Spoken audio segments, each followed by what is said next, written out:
All right, so welcome everyone. This panel being presented today is all about 5-MeO-DMT, and we're really excited that you all could join us. I'm joined here today with three panelists that I'm certain will bring a exciting and lively discussion to everyone today. The first person that I'd like to introduce is Annie Ortiz. Annie is a PhD student at the University of Wisconsin-Madison's School of Human Ecology. Prior to commencing her graduate studies, Annie worked on a variety of therapeutic programs, including a treatment center that used ibogaine to aid in the treatment of substance use disorders. And recognizing a need to enhance the center's outcomes, Annie introduced the use of toad-derived 5-MeO-DMT as a complement to ibogaine. Doing this work was deeply meaningful, but also deeply troubling to Annie, given how an explosion of interest in this work has led, at least in part, to the global exploitation of the 5-MeO-DMT producing desert toads. Seeing firsthand the therapeutic effects of 5-MeO-DMT experiences has motivated her in her work, though, to pursue graduate school, to research this topic and the therapeutic potential in a more rigorous way, and to connect to a multidisciplinary team. I'd also like to welcome Rafael Lancelotta. Rafael Lancelotta is a somatic-focused, trauma-informed therapist working in private practice in Golden, Colorado, and he has supported clients' use of cannabis and ketamine to facilitate therapeutic processes. They have authored, co-authored, helped design, carry out, and present numerous published studies on 5-MeO-DMT in the general population.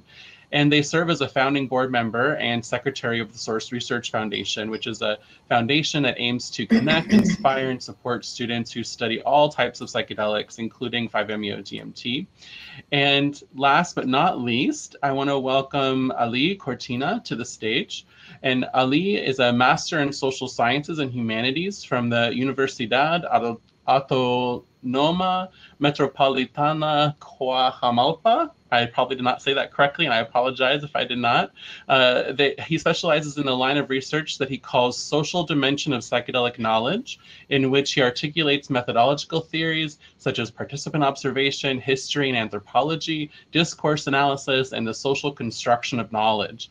And it has been published in Mexico, Spain, the United States, Brazil, and the United Kingdom. So welcome everyone to the panel today. It's great to see you all. So I'm just going to jump right in. I thought a good way to get things started was to ask each of you if you could share for a moment about what interests you in 5-MeO-DMT. What brought you to this topic of study, in not only in your academic study but in your life? What are you interested in about in this area? And why don't we start with Annie? Sure.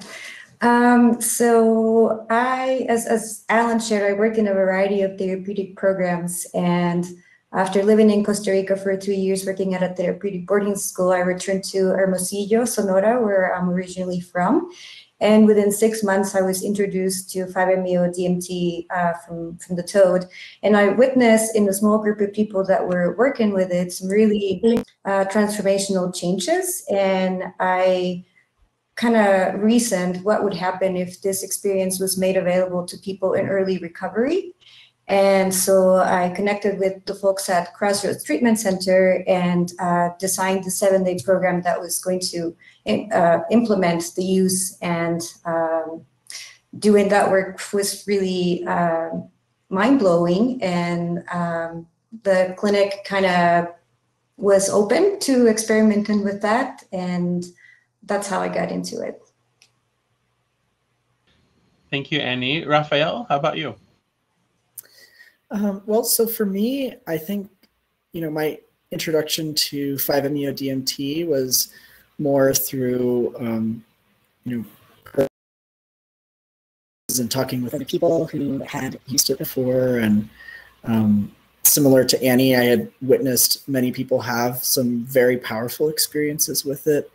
And I also witnessed people having extremely difficult experiences with it and having negative impacts from the use of 5-MeO-DMT.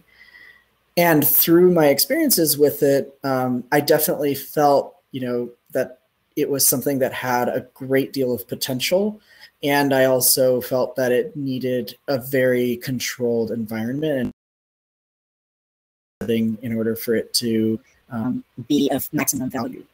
So, so for me, my trajectory has really been a mission to help move this medicine into a regulated setting where, you know, it can be ethically provided to a wide population that can, and hopefully that what we learned from 5-MeO-DMT also has a positive impact on, you know, non-medicated therapies, and that we can start to understand a lot more about the human nervous system and human emotions. Thank you, Rafael. And Ali, how about you? Okay, well, while Ali is working on... Right. I think that my entry in this in and indigenous knowledge in Mexico, and I studied different in context. For me, it's very interesting the process of reinvention of book in contemporary tribes.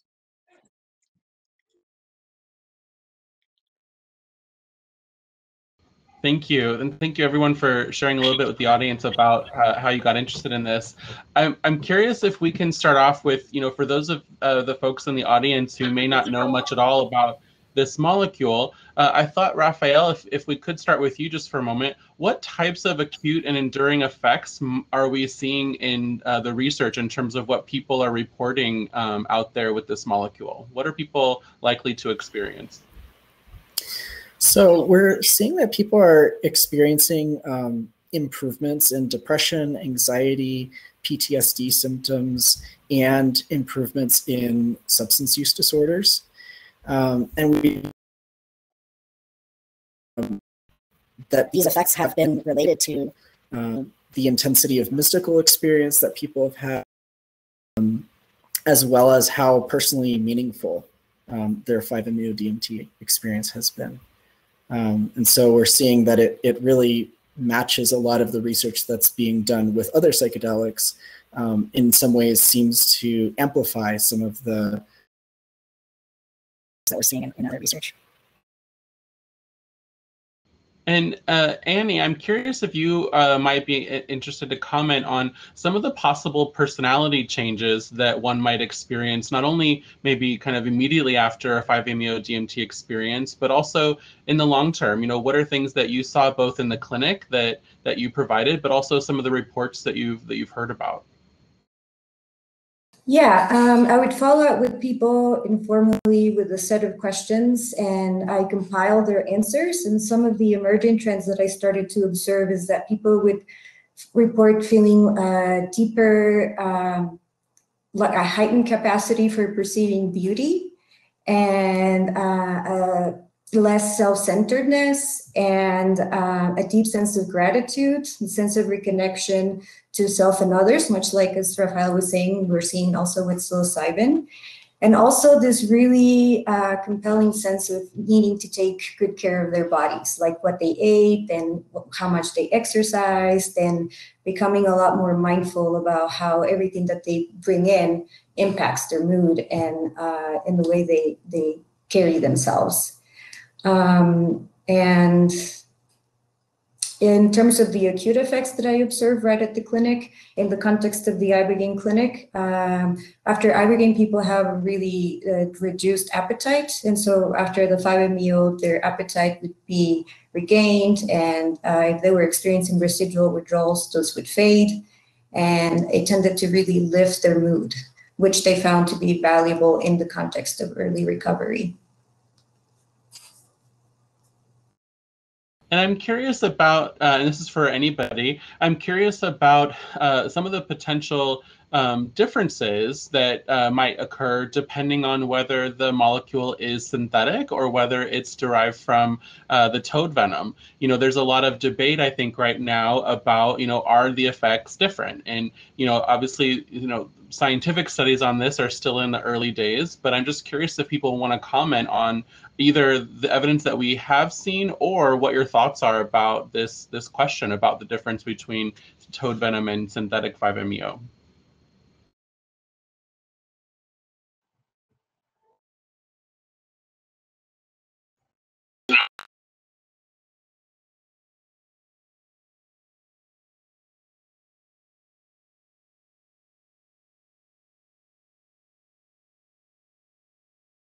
I'm not sure if Ali, we can't hear you. I don't know if you're. Rafael, do you want to comment on that while we're waiting for Ali to rejoin? Sure. So, you know, from what I've seen, and you know, I'm sorry. What I've seen and, you know, heard from people who've, you know, not having had a personal experience with synthetic and toad venom, from the experiences that I've heard, as well as from the analysis of the toad venom and synthetic 5-MeO DMT, the difference is not that significant. And from my understanding, the biggest difference between synthetic and, you know, toad venom is that with synthetic 5-MeO DMT, you know, the dose can be more accurately, whereas with the toad venom, the concentrations vary pretty widely depending on, you know, the toad and how it was harvested and so on. And you know, I think Annie might be able to say a bit more, you know, having more direct experience with it. But yeah, the general understanding that I have in comparing synthetic and toad venom is that there's that, you know, synthetic is more sustainable for the toads. Annie, would you like to comment on that? Yeah, sure. I don't think that there's any qualitative difference. I see on the chat here mention about entourage effect. And I guess what I would say to that is that there's really no hard data that can prove that there is any kind of entourage effect with the toad versus the synthetic. And maybe the only difference, because at the clinic during a period of time, we didn't have access to the toad and we worked with synthetic. And the only difference that I saw was that it lasted slightly shorter. You know, 20 minutes with the toad is 20 minutes to a minute. And with the synthetic, it'd be 15 to 20 minutes. And as Rafael said, with synthetic, you can really measure the dose and you don't have to be molesting toads. Yeah, and in terms of points, and you know, one of the things that we haven't mentioned, I don't think specifically yet, is the difference between possible negative effects on the species that, you know, is providing the venom, the toads. And so I'm curious, you know, just kind of thinking about the differences, issues around sustainability and the impact that, you know, the growing interest and desire to have these experiences has had on the toad populations. Annie, would you mind talking about that a little bit? Yeah, so I think this once very obscure toad kind of went to stardom starting in 2012, when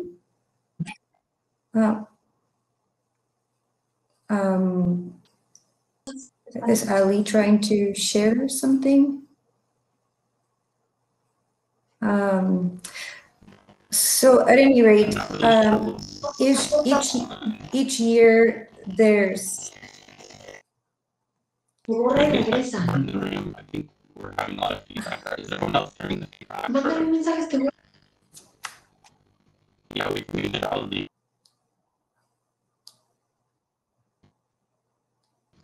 Annie, could you try again? Are we good?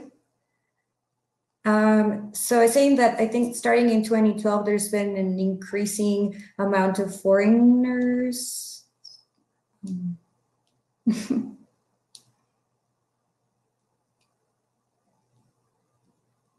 I think you could keep talking and hopefully Alan will be back. Okay. So yeah, starting in 2012, I think because of a lot of media attention that's been given to the toad, more and more people that would have never really found out about it have been going to the desert and going out to either collect the secretions or actually collect toads and take them home. And, you know, the species being endemic to the Sonoran Desert, that alone already kind of puts it at higher risk. And so there's groups of people that make claims that there's plenty of toads and the toads populations are quite healthy. But the truth of the matter is that nobody really knows. The last species assessment was done in 2004. But like I said, starting in 2012, there's been increasing pressure on toad populations all throughout its range in Sonora. One thing that I would like to add in terms of the entourage effect is that, you know, in analysis of the vapor, yes.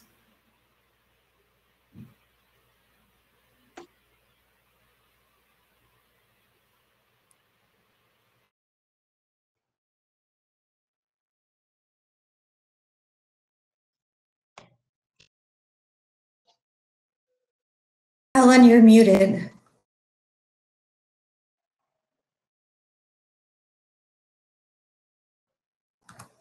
Alan, you are muted. Can you hear me? Can you hear me? Can you hear me now? Can you hear me now? Now?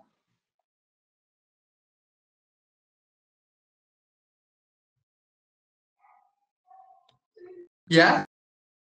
We can hear you. Yes.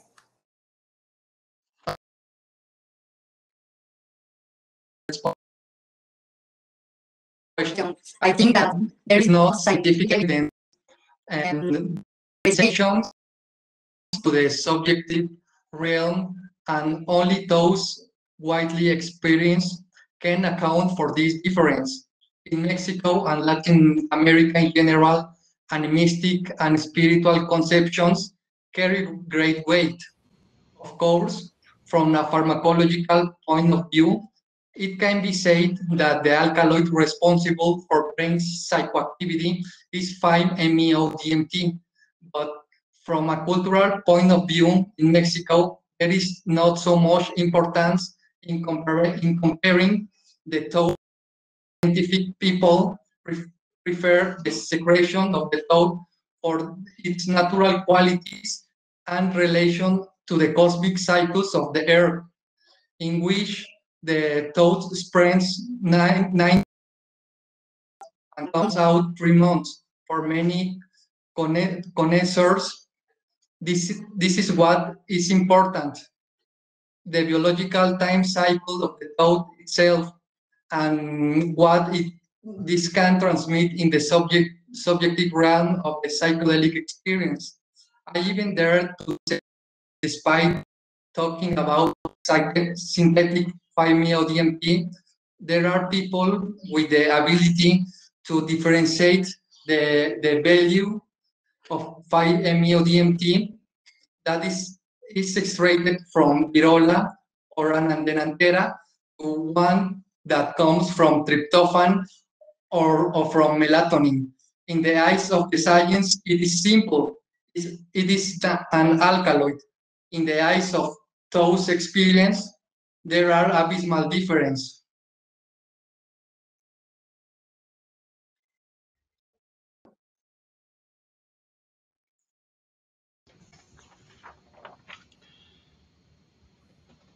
So Ali, if I understand, you're saying that from what your understanding of this, there is no difference. Is that correct? Yes. Yes, and I think that's kind of we're seeing in some of the scientific analyses that we've done as well as some of the kind of firsthand experiences that people have described.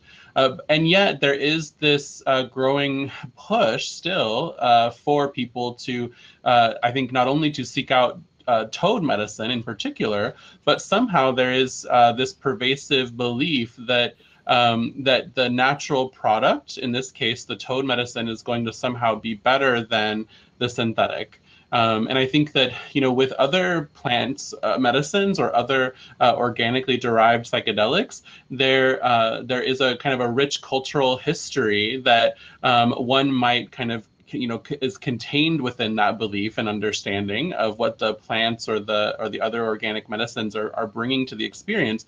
However, I'm wondering if people want to comment on whether that exists for toad medicine or 5-MeO-DMT.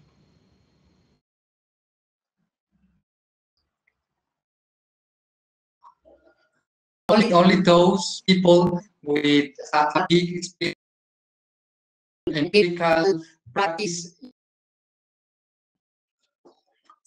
in the consumption can be aware of these different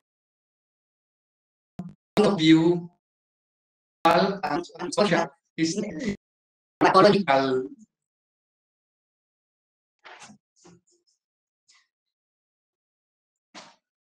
What I'd like to ask Annie, maybe if you want to comment, is there a cultural history of toad medicine? Well, you know, Ali published a couple of articles on Chacruna, where he references a nonprofit organization in my hometown of Hermosillo that was formed in 2012. And some of the founding members of that organization had a long-standing relationship with the Comca, the Seri people, and they facilitated access and entry to a character that has become globally known for working with toad-derived 5-MeO-DMT. But it was this organization that introduced this idea of having toad medicine used ancestrally by the indigenous tribes in Sonora, when in reality there's really no evidence, conclusive evidence to make those claims. But from a narrative arc perspective, it's kind of a nice story that this organization and that the tribes kind of ran with. And unfortunately, it has led to massive exploitation of the toads and cultural appropriation of the most sacred thing that the Seri people have, which is their cantos, their songs. And so the cultural history is kind of made up from 2012 till now, but it has really taken a global hold. And I think that speaks to the need that we have as a species for connection to something larger than ourselves or something like that.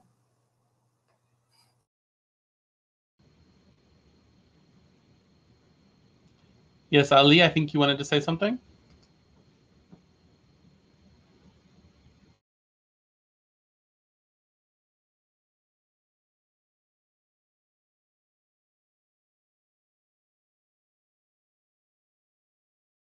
We may have lost Ali. Rafael, do you want to add anything to that? Oh.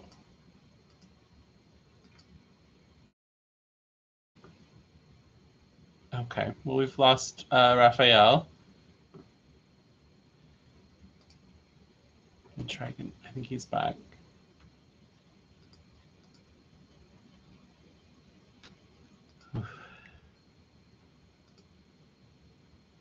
So I think, Rafael, I don't know if anyone's helping with this, but oh, he's gone.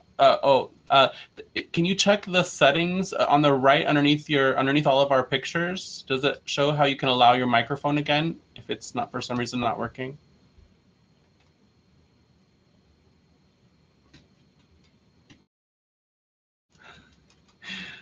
Well, technology is always the the owner of all of our work these days. But Annie, I really appreciated what you just said about how the story and the arc was something that was appealing to to people outside of Sonora. I mean, in terms of kind of Western culture. I mean, I think that the idea that this medicine or this the toads in particular could have, you know, some type of, you know, cultural, historical, mystical connection to indigenous populations was kind of part, in my perspective, was kind of part of what sold the narrative to people to come have this experience. And that's obviously separate from whatever the narrative that was told to the communities that were there, certainly closer to where this indigenous culture is. But certainly to Westerners, I think that was part of the narrative that probably is essentially selling sessions across the world right now.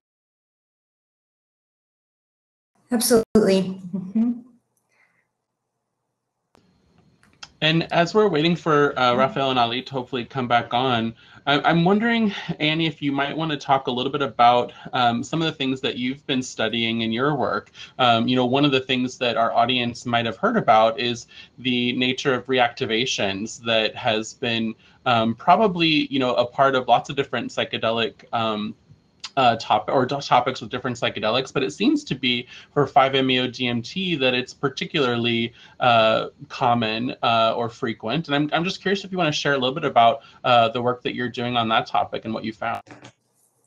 Yeah, sure. So for my master's thesis, I was able to tap into data was generated by the epidemiological survey that you and Rafael worked on. And so what I looked at was these two different groups, a group of people that use synthetic 5-MeO-DMT in the structure setting, and a set of users from the general population that use synthetic. And what we found there was that over 70% of people in the structure group setting were reporting these reactivations, and only 26% of the people in the general population. And in both groups, they reported their experience being positive or neutral, 96% in the structure group and 94% in the general population.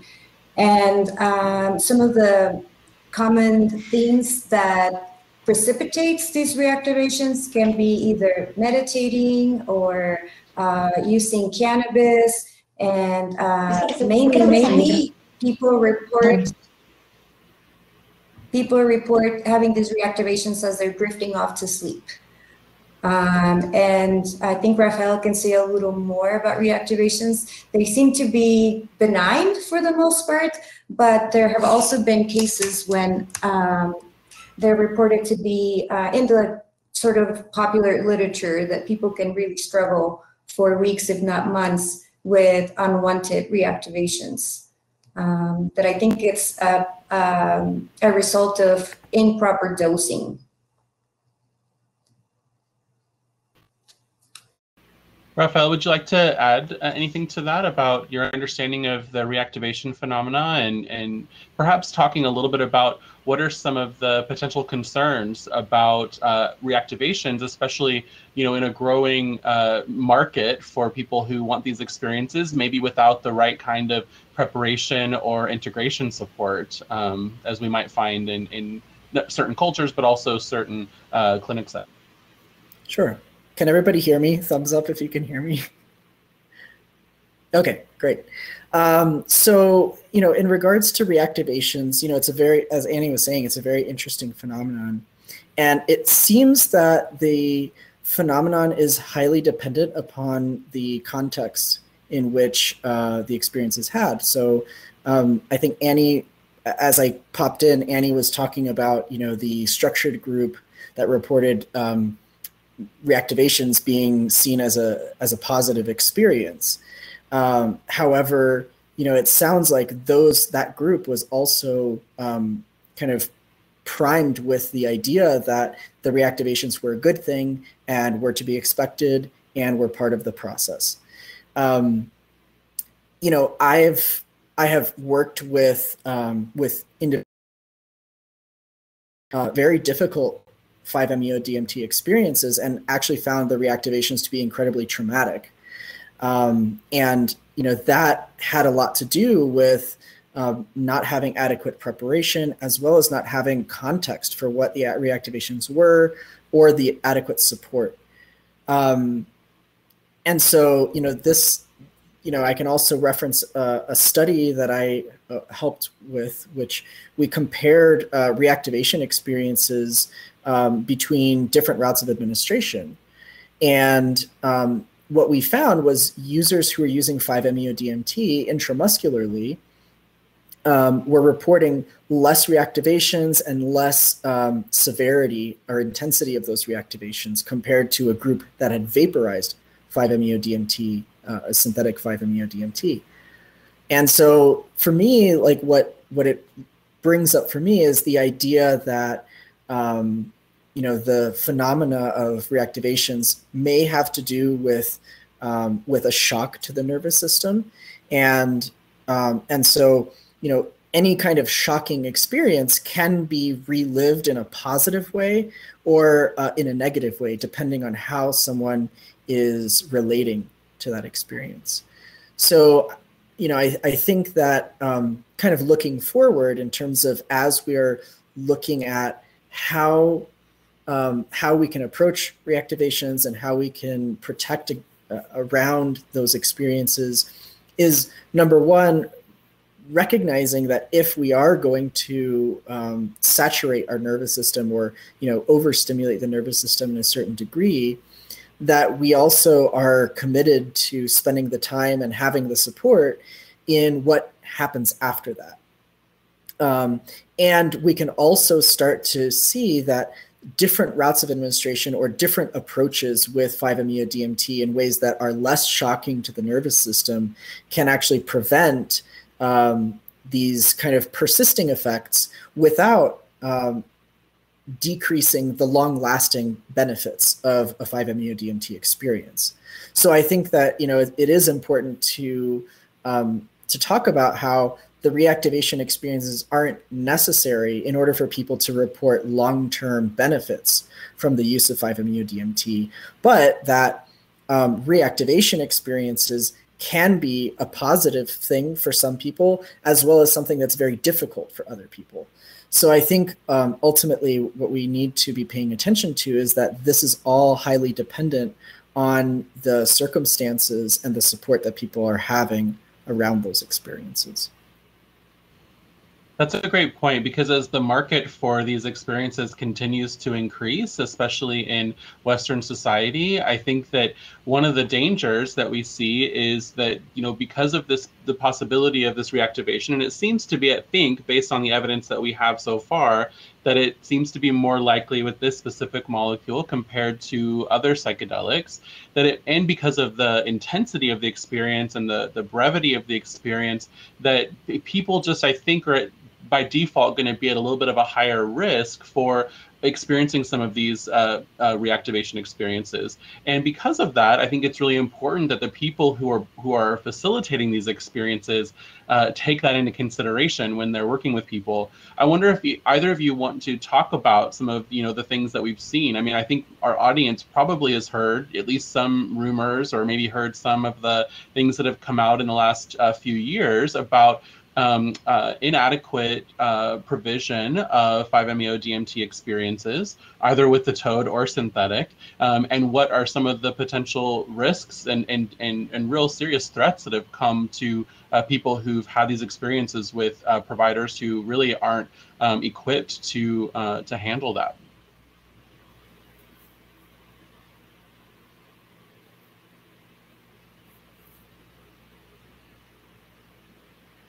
Annie, do you want to go first? Sure. Well, because it has become such a monetized thing, I think that a lot of people that have become facilitators all of a sudden have the delivery of toad medicine sessions be their primary source of income. And I think that when that becomes a factor, a more important factor, which is whether or not a person is eligible, goes out the window. And so I think with that comes unwanted or negative reactivations, and there's been deaths reported just because people didn't really know or they didn't screen properly. And yeah, that's very concerning how monetized it has become. The reports of, you know, people being assaulted, people, I mean, there's been reports of deaths that have occurred. Certainly recently there's been talk of people, you know, being sexually assaulted during 5-MeO DMT experiences by the facilitators. I mean, there's been a lot of in addition to reactivations, which may or may not be benign, but certainly some other things that are not just not benign, but potentially deadly for some people. Mm-hmm. And I'm just curious about, you know, how can we in this panel, you know, kind of educate and hopefully create a dialogue around some of these really, you know, difficult and terrible experiences that some people are having.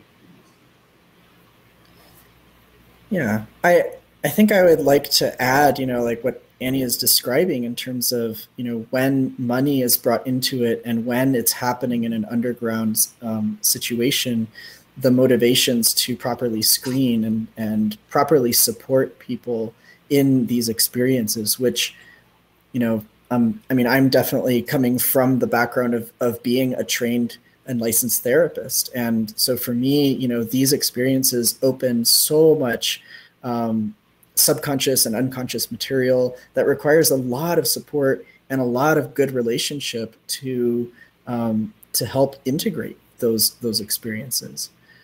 In terms of, you know, how do we address this and how do we speak to this going forward? You know, I think it's important to not treat this as just another drug experience, because I think, you know, I think the tendency, especially in the Western world, is like, oh, you take this drug, it does this thing. And I think that with 5-MeO DMT, the fact that it's such a powerful experience and such a, you know, really a paradigm shifting experience, it transcends, it goes beyond the level of just being a drug experience and really causing people to have to question some big aspects of their lives. And if that experience is just treated like a carnival ride, like, okay, you know, we're lined up 15 people for today and everybody steps up and has the experience and then the next person and so on. And if the way that it's addressed is through kind of a spiritual bypass language of like, oh yes, that's the spirit working through or whatever, and really is taking the place of real, you know, human connection and real conversation about what has happened. You know, the dangers that I've witnessed firsthand is, you know, people having, you know, what really seems like a traumatic response to this kind of experience. And, you know, having worked with clients who have needed over a year to recover and integrate these big experiences, you know, it's not just because the experience itself was big, but it was that they were lacking the support that was necessary. And, you know, in working with these clients, absolutely it could have been prevented. And in every case where I've, you know, worked with individuals who have had a really big 5-MeO DMT experience and have really decompensated and lost their ability to function normally, there have always been certain factors that could have prevented those situations.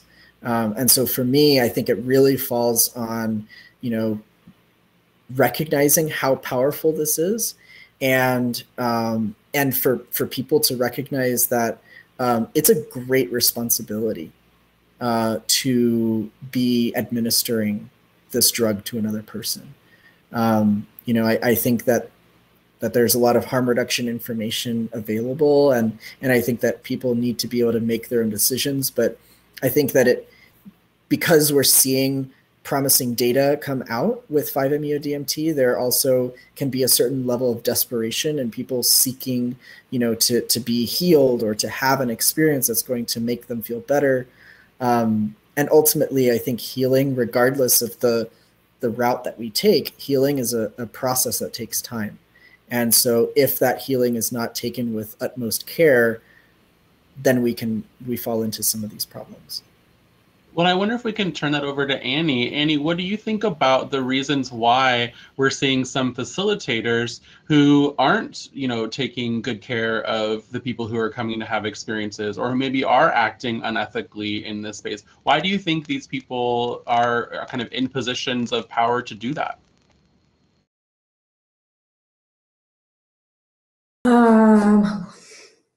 I'm not sure how to answer that.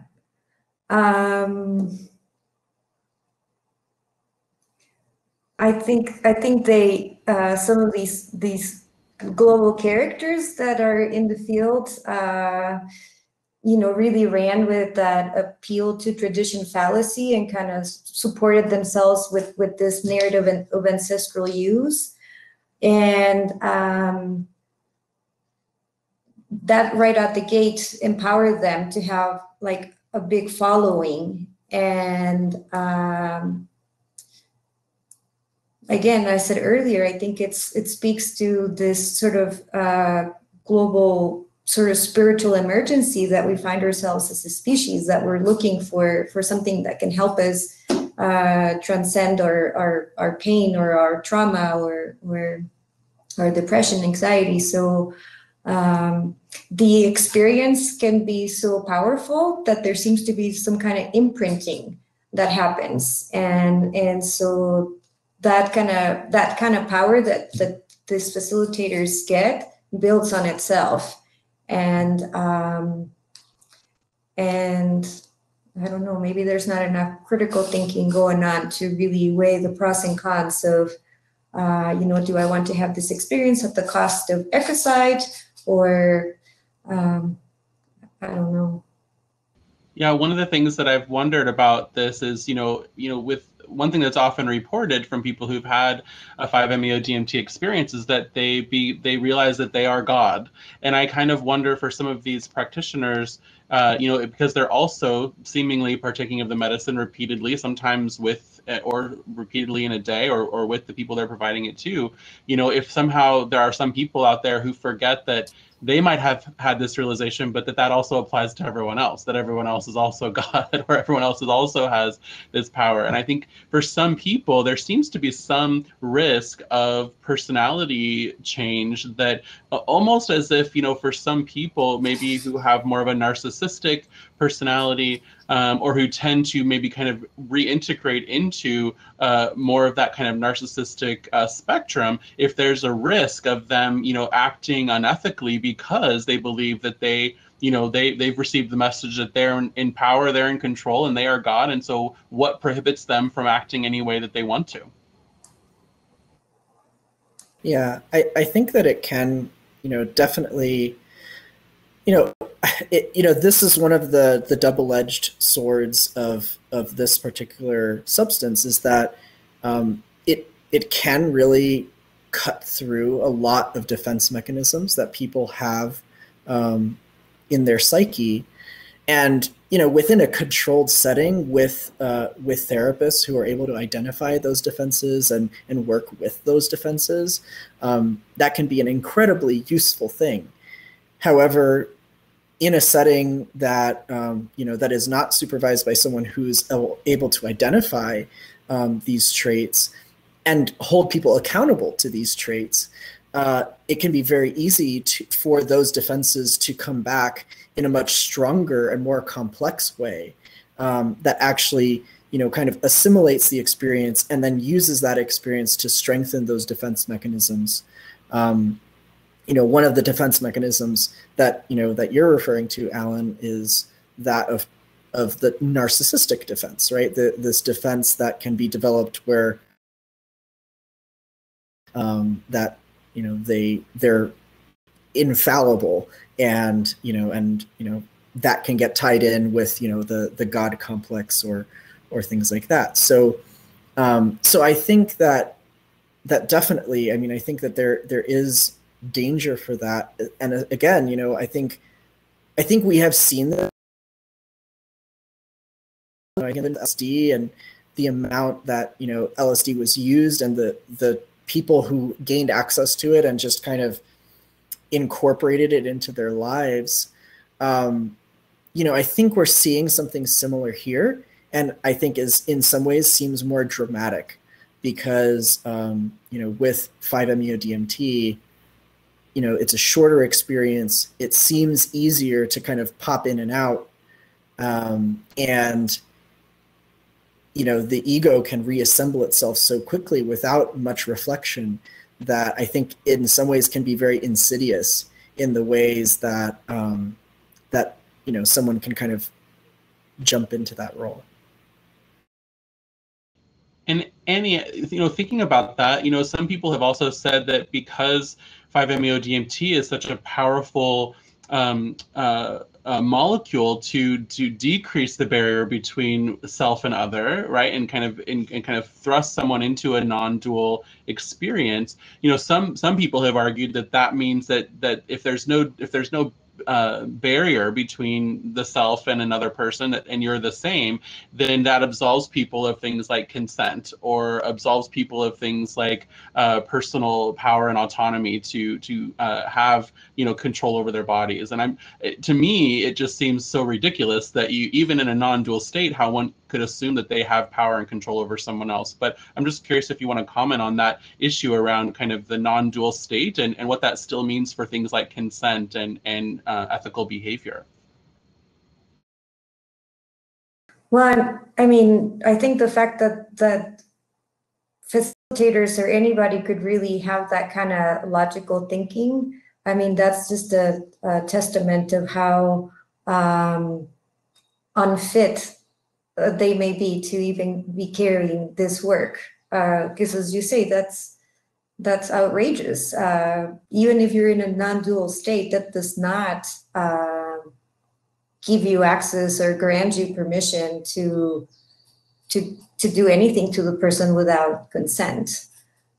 Oh, we lost Alan.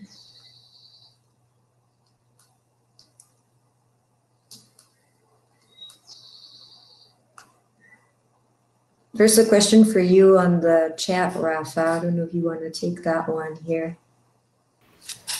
I'm happy to, but would it be okay if I add to what you were just saying? Yes, please. Okay. In my opinion, regardless of what substance is being used, and regardless of the context that a substance is being used, consent needs to happen before the substance is administered or taken, right? I mean, if this is let's say in the most consent fluid place, which might be, recreational use with a trusted partner, let's say, I think even in that situation, the consent has to happen before substance is taken. And the consent needs to be not like, well, we might touch each other, but let's be explicit about what we are actually consenting to and what the bounds are of this situation. If someone is offering an experience that is meant to be healing, is meant to be some form of therapy, is meant to be helping in any way, then there is no excuse for any sort of sexual touch, any sort of physical contact, aside from maybe holding a hand or physically supporting someone, or keeping someone from physically causing themselves harm. Those are the boundaries, I think, of which I think should be talked about explicitly. But I think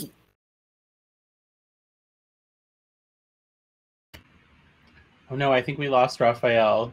But I'll just continue by saying 100% agree. And I think we do need to consider consent as something that is an ongoing thing that people provide. And if you're not able to provide it, then it should be considered as you're not providing consent, just how we think of consent in any other domain. I see Rafael's back. I was just continuing your talk a little bit by sharing my thoughts about that. Great. But it is important. I know we're seeing a lot of comments in the chat about how important this topic is, and it's not just important with this specific medicine or molecule. Certainly, this is important in a lot of different psychedelic spaces right now, but in particular in spaces where facilitators, and there's the likely power imbalance between people who are providing the experience or the drug or the medicine, and the power that they can have when people are in a vulnerable place. And I think that because 5-MeO-DMT is more in that kind of space where there is someone providing it typically, we're certainly running into this issue in this community as well. I'm just kind of keeping an eye on the clock, and I want to kind of keep in mind that we want to bring other folks, attendees, in to ask some questions here in just a few minutes. But before we do that, I wanted to ask about the media coverage of 5-MeO-DMT and what your thoughts are. Annie, maybe we can start with you. What your thoughts are about Hamilton Morris and the coverage of 5-MeO-DMT on Vice.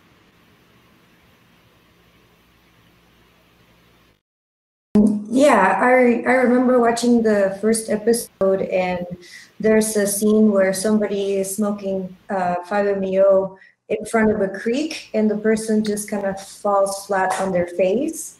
And I thought that was irresponsible. And I think also this ongoing conversation about the so-called entourage effect, I think it's something that was introduced at least partially by Hamilton Morris. And again, I think that there's really not enough evidence to say that there is any kind of entourage effect. And I think that has sort of propelled this appeal to nature fallacy that natural is better than synthetic. And it seems to me that there's like this huge blind spot that can be seen in terms of failing to see that narrative is really endangering an entire species. Yes, and I was similarly taken aback when I saw that episode, and really just kind of felt an even deeper sense of grief for the lack of ethics in the media's representation of this. And I'm curious, Rafael, if you'd like to comment on that. What ethical obligation does the media or someone like Hamilton Morris have when talking about these experiences in these communities? I know that Hamilton Morris came out recently with a new episode about 5-MeO-DMT, trying to clean up some of the fallacies that he was perpetuating. But did it go far enough? Did he actually address all of the negative things about the first episode? I don't believe he did. And one of the things that really struck me with that second, the most recent episode that came out, was that, there were several things that he said in that episode that were just not true. One of the main things that he said was that, no research has happened in the recent history on 5-MeO-DMT. And, there has been actually quite a bit of research happening, the three of us are sitting here. We've done quite a bit of work in trying to understand, not even looking at therapeutic applications, but literally just looking at, the patterns of use. And none of that was really mentioned in the episode. And so I think some of the responsibilities of these episodes is to really not just focus on the effects of a drug, but also to look at, what are the long-term impacts of substance use. And, I've watched some of the other Hamilton episodes, and, Hamilton, I think there was an episode on methamphetamine, and, and so, so yes, you can depict someone, and you can get information on the acute effects of a substance, but I think it's very important to give more information about, what are patterns of use, and what are the various results of different patterns of use. And I think that, I'll just use the methamphetamine episode as an example, just to we want to remove the stigma of any substance use. But I think it's important to recognize that that each substance has various problems that come with their use, and I think that it's valuable to also be reporting on the long-term impacts, as well as to really have a clear and updated knowledge of the research that has come out. And I think I think while Hamilton does seem to have the capacity to read research articles and convey the information from those articles to a wider audience, I also think that that sometimes it also gets kind of built into a persona of having of knowing a lot, when really, I mean, it's a skill of being able to access information and convey that information. But I think that it's important to recognize where are the areas that still need to be developed, as well as what are the most recent developments in this area. And if I could just add something quickly, not about Hamilton, but other media outlets. There's a series called Shamans of the Global Village, and the first episode was on the toad. And the creator of that show personally reached out to me and said that he would not be showing where to find the toad, how to collect the secretions. And then he went ahead and did just that. And I think that has created public knowledge of people, foreigners, that now know where to go and how to get the toad secretions, which is compounding the pressures that the toads are coming under.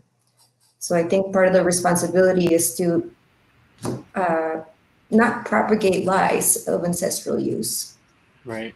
And, in a perfect world, the medias would have an ethical obligation to ensure that they have a veracity in their reporting, but also the public and the consumer, I think, has an ethical obligation, especially when it comes to certainly these topics, but probably any other topic as well, to critically think about what they're consuming in these media spaces, and considering what's the motivation of this reporter or journalist. And I think everyone needs to keep in mind Hamilton Morris is a journalist, and he, I think, has a very deep interest in substances and their use, but his job or bias is as a journalist, and so I think there's a lot of people that I've talked to who don't fully understand that, who assume that he has this deep scientific education.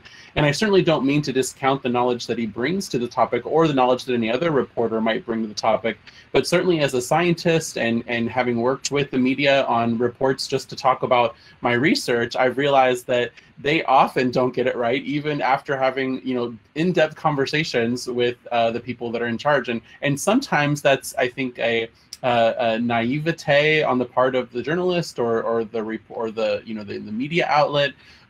But sometimes, like Annie just mentioned, it's actually just blatant, lies that they're perpetuating because they can be sensationalized. They're getting headlines, they're getting clicks, they're getting attention. And certainly the topic of psychedelics has become clickbait, for a lot of these media outlets.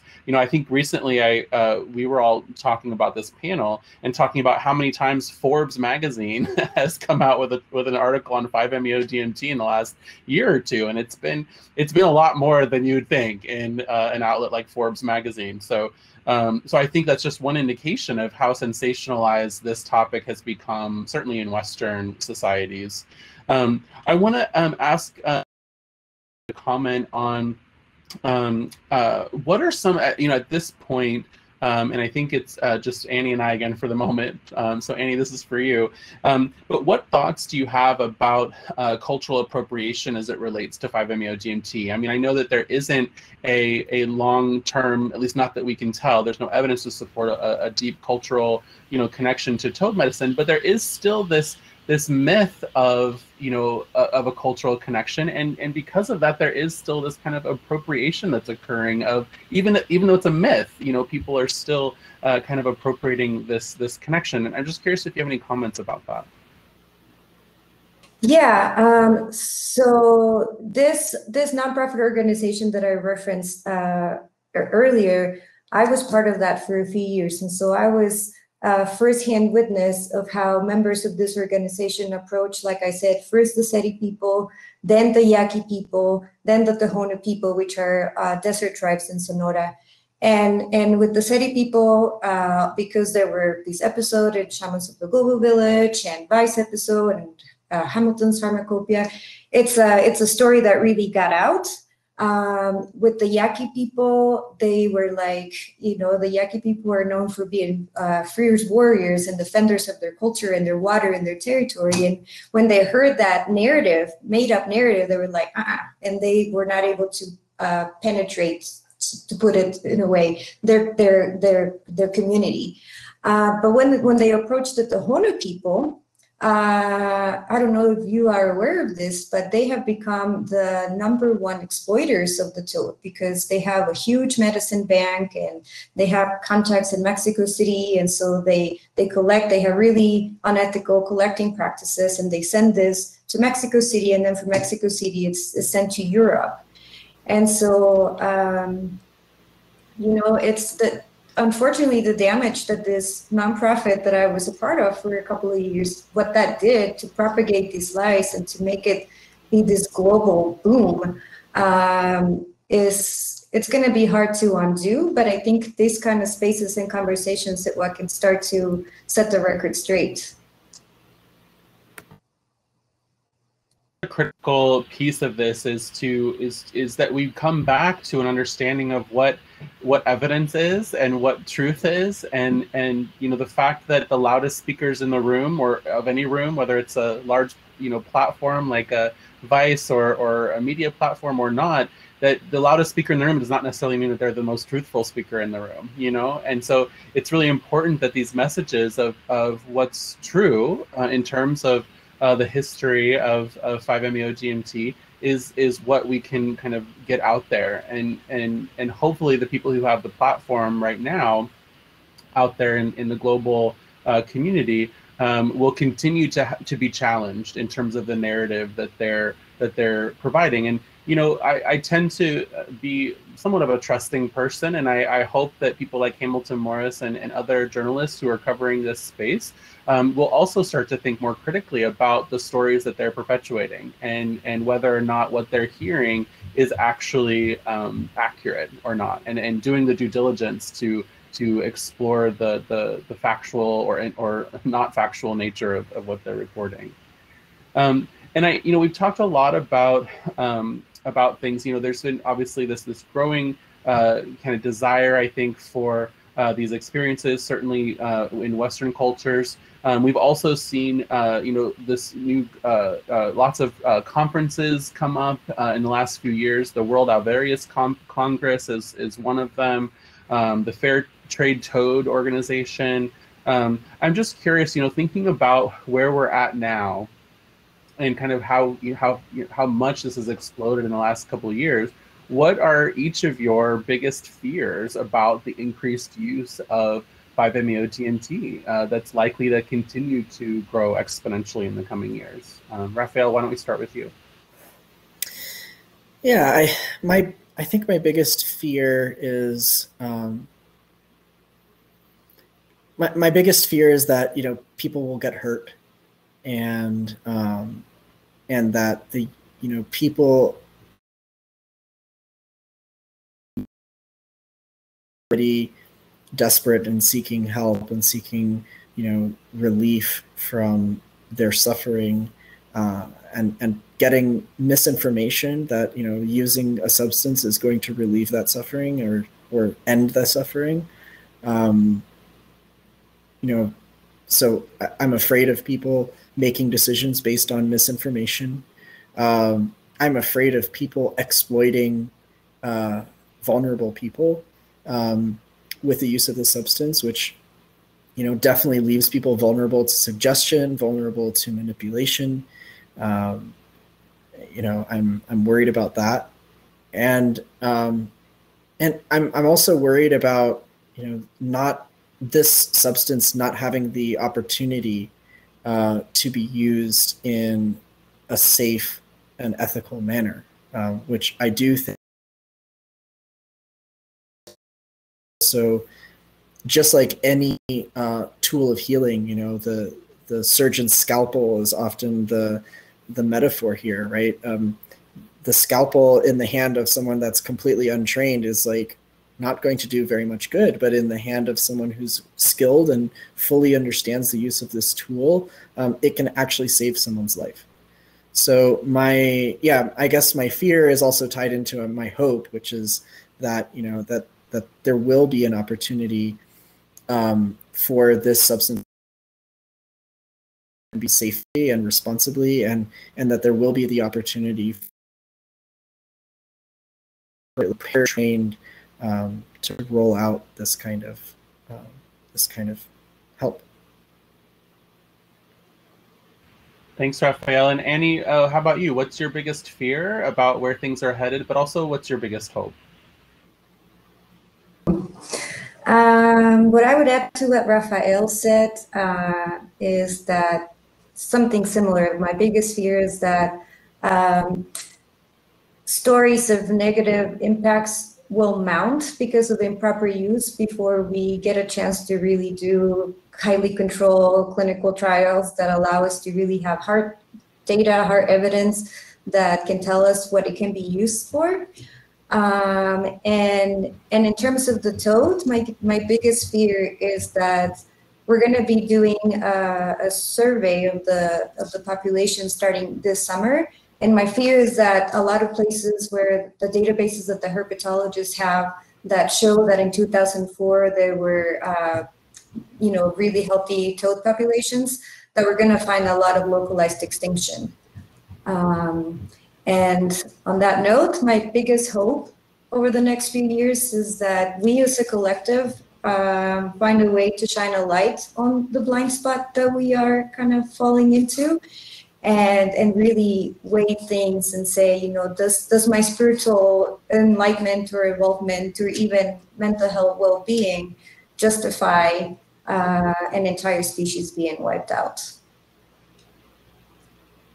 Yeah, I can't echo my concerns about that enough. And I know, Rafael, you agree with that as well. I think all of us, and I don't want to speak for Ali, but my guess is he also shares that concern of wanting to ensure that whatever's happening in psychedelic communities and whatever experiences people are seeking out, whether through traditional healing or recreation, that we're not pushing our agenda to the point of extinction of another species.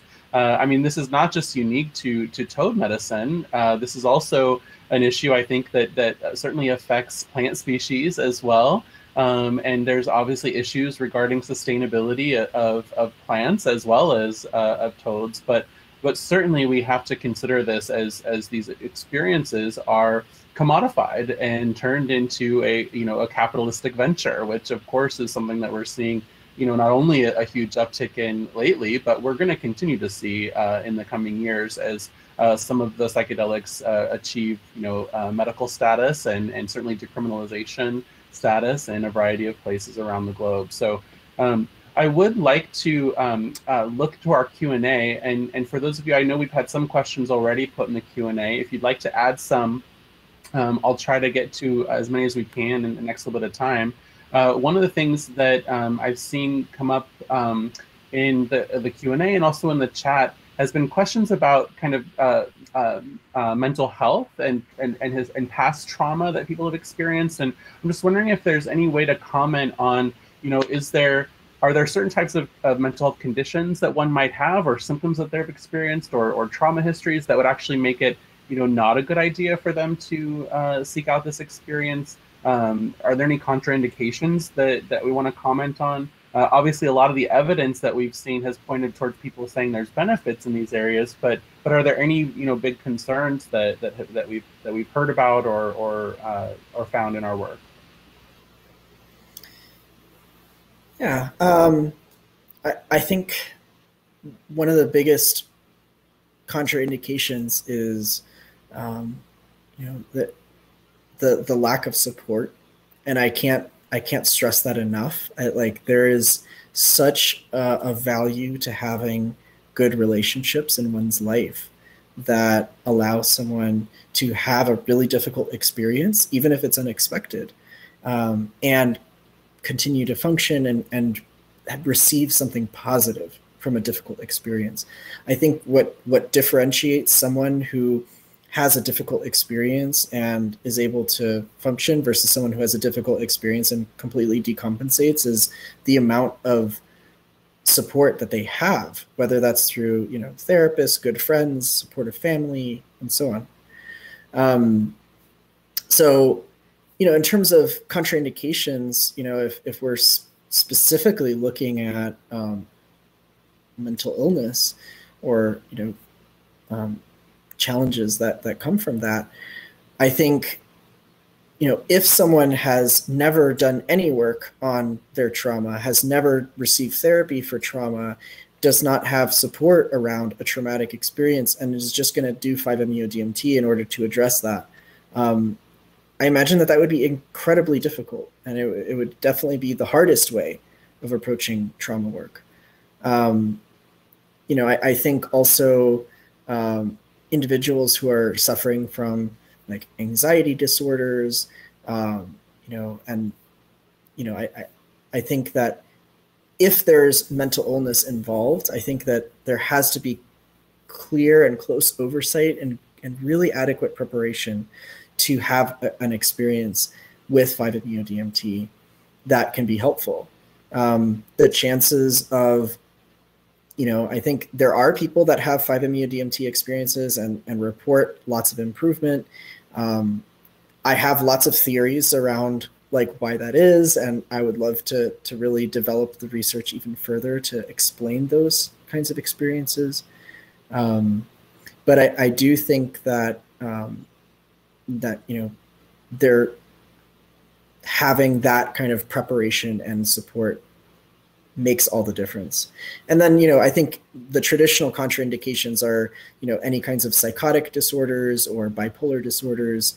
You know, psychedelics in general just are so destabilizing that that those types of disorders definitely would be thought to be to exacerbate that kind of experience. So those are my general thoughts on. Yeah, and Annie, I'm wondering if I can switch gears a little bit and ask you. Someone asked in the Q&A, how can they get involved with toad conservation? What can people do other than not seek out toad medicine? But what can they do to be more actively involved in toad conservation efforts? The Tucson Herpetological Society, its president is Robert Villa, and he's one of the herpetologists that is helping us with the design for this population assessment that's going to start this summer. And they can, if they want to support that particular project, they can perhaps donate to the Tucson Herpetological Society and just make a clarification that is for the Insidious alvarius population study. And other than that, I would just say stop going to the desert. And I think other things that can be done, you know, kind of in people's local communities is, you know, is to, once you know, that there are lies and myths out there about toad medicine and about this myth of a cultural, foundation and history of toad medicine. Once you know that this is not consistent with what is true, then, part of what you can do to help is to correct this type of information out there and to share, when people are perpetuating these myths, or if they've been told this myth by someone or are going to go have this experience with someone, once you know that that's not true, then you can hopefully be a shining light of truth in these community spaces and with people in your connections that that maybe they just don't know that these things are not accurate. So that can be hugely helpful and hopefully helpful in protecting people from kind of further perpetuating these myths, which obviously has hopefully a direct benefit on protecting toad populations, hopefully. Let's see, we also have some questions about, let's see. Yeah, one person mentioned that highly trained does not guarantee safety. in terms of facilitation of experiences, and certainly that's true. I mean, we know that, you know, in psychology and psychiatry and social work, I mean, one of the most common ethical violations that are reported to the boards that govern these professions are things like, you know, inadequate or malpractice. So certainly people who are highly trained are not absolved from making infringements on the rights and boundaries of others in their care.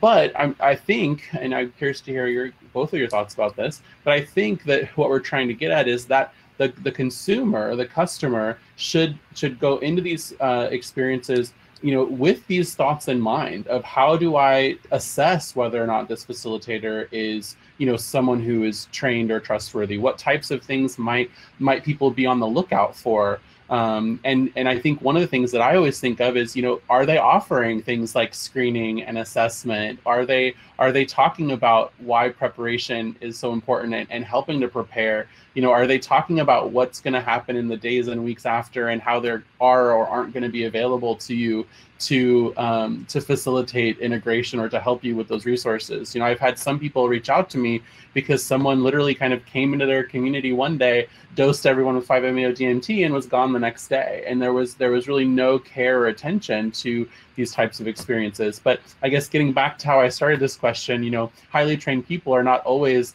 you know, that's not a guarantee of safety. So how do we increase the social responsibility in an unregulated field like psychedelic facilitation right now in so many places?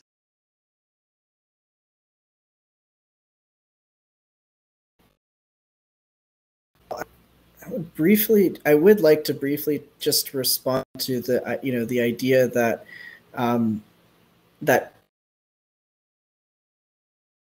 trained professionals are not, you know, they're not absolved because, you know, people are abused by highly trained professionals. And the only reason that I or regulated use and, you know, trained professionals is that the whole oversight and that there's a way for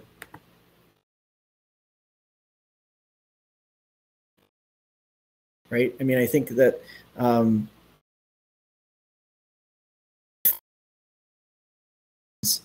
that people can get justice and get restitution, and I think that that does help to prevent some of the problems that come from. In terms of what's happening right now, how can we prevent you know, how can we prevent malpractice right now with facilitators? It's in some ways it's very difficult because it's illegal, and so therefore everything that is happening with facilitation with this substance essentially requires someone to be operating under the radar and is essentially against the law. So I think, you know, as we said earlier about things to look for in a facilitator, you know, like what the facilitator's experience with the substance is, what is the facilitator's like actual training, like do they have adequate training, is the facilitator recognizing what their limitations are, and you know what are their, are they honest and saying, you know, I can give you this substance and I can keep you safe during the experience, but I actually don't have training to do much else? Or, you know, are they upfront about, well, I do have this additional training and that allows me to do X, Y, and Z? You know, I think that it needs to name what their limitations are and also recognize that there are and, you know, is able to help people have those needs met, I think is a very important quality. Someone who is, you know, is a one-stop shop and doesn't really have clear credentials for how they are the one-stop shop is a red flag for sure. And I think as well as someone who's not doing any kinds of screening or building any sort of relationship before having and facilitating a big experience like that. I think those are some of the big red flags, at least, that I hear, that oftentimes, people say like, oh yeah, I don't know who they are. They're showing up on Thursday and I'm going to smoke 5-MeO DMT and then I don't know where they're going to go after that. I mean, that to me is a major red flag, compared to someone who says, well, this person is going to do this 5-MeO and we have about 3 phone calls or we have 3 meetings where they're going to talk to me and we're going to kind of get to know me and they're going to figure out if this is appropriate for me. And then we're going to make a decision together. And they've already talked to me about what the plan is in terms of what's going to happen and what's going to happen afterwards. That to me is a better sign. So. Yeah, I think one thing that you said that I think is really important that we highlight is that the difference between that scenario and trained professionals in a, hopefully in a future world where this is a legalized thing, but there are obviously even now some places where this is not illegal, and so there are providers that are working within disciplines, even if they're doing it in a gray area, that are providing this type of treatment. But at least with those types of disciplines and professions, there is some ethical structure that governs that process and also allows the consumer or the client to have legal recourse against the people that might infringe on their rights or behaviors. And I think that that's the biggest challenge right now with not only 5-MeO DMT, but also psychedelic, practitioner that isn't regulated within any legal framework. Not that there aren't issues and concerns about that type of framework, but in an unregulated place, there's very little recourse that one has, and that's obviously a challenge. Annie, do you have anything you'd like to add about that? Okay. I see someone asked a question about, and this is for either of you, maybe Annie, since you're kind of neck deep in graduate studies right now. I know you've been reading a lot about psychedelics and other things, but someone asked about what is the best book, paper, interview, or other resource on the topic of the non-dual psychedelic experience. Do you have any recommendations or things that you've been reading lately that might kind of be pointing to accurate and factual information about 5-MeO DMT or psychedelics in general that you happen to?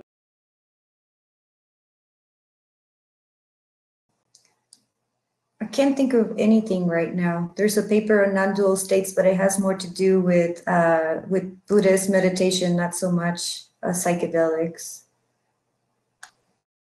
Rafael, any recommendations, books or papers on non-dual psychedelic experiences that you are a fan of? I'm not sure about non-dual specifically, but I am really impressed with all of the authors and publications that came out in the Handbook of Medical Hallucinogens, and that book recently came out. And in terms of non-dual states, specifically with 5-MeO DMT, I honestly think the best publication, the best book that's come out on 5-MeO DMT is The Toad and the Jaguar by Ralph Metzner. I just think that, although like some aspects of it are a little old-fashioned and they come with a certain lens, I also think that it's the most like condensed, direct kind of information about 5-MeO DMT, and it does present the information in a responsible way. And yeah, that, at least for me, like speaking about non-dual states specifically, those are the publications that I would recommend. I've noticed that several people in the chat, several of the members of the audience have mentioned the conclave information that's been published online. Do either of you have any comments about the conclave documents about 5-MeO DMT?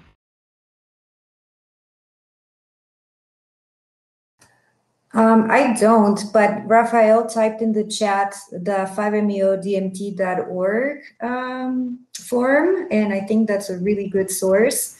It's kind of like the equivalent of the DMT nexus for 5-MeO-DMT, and less trolls than in Facebook work groups. Yes, yes, we definitely want to highlight the 5meodmt.org. And Rafael, I wonder, do you have any comments about the conclave information that's been published online? I think that the conclave covers like a lot of the basics that, I think should be expected with, with appropriate facilitation. Who the conclave is, and there's really not like great contact information for the conclave. So I have had the experience that people can say all the right things and then not necessarily, while in reviewing the best practices, I think that for the most part it does cover the basics. I also think that it does put the consumer in the role of having to make this critical decision, which for some people may be very difficult to determine. So thanks, Raf. And I know that we're getting close to the end of our panel today, so I just thought, can we close with each of you maybe just providing one key takeaway that you'd like the audience to leave with today before they head out to their next session? Annie, should we start with you?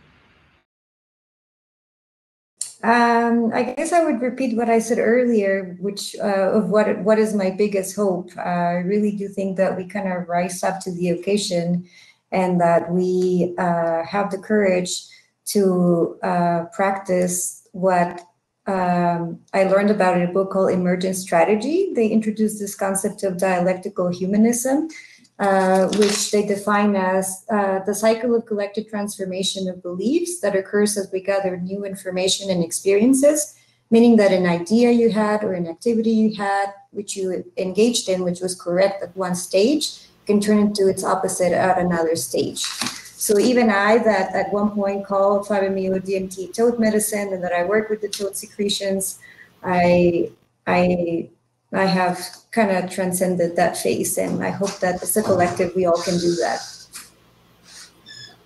Thank you, Annie. I appreciate that. I'm reminded by, I can't remember who said it now, but someone said at some point, and I really liked that they said it, that hopefully people are doing the best they can in any given moment, but when you know better, you do better. And I certainly experienced that as well, and certainly through learning and knowledge and learning the truth, hopefully people will do better when they are presented with this new information.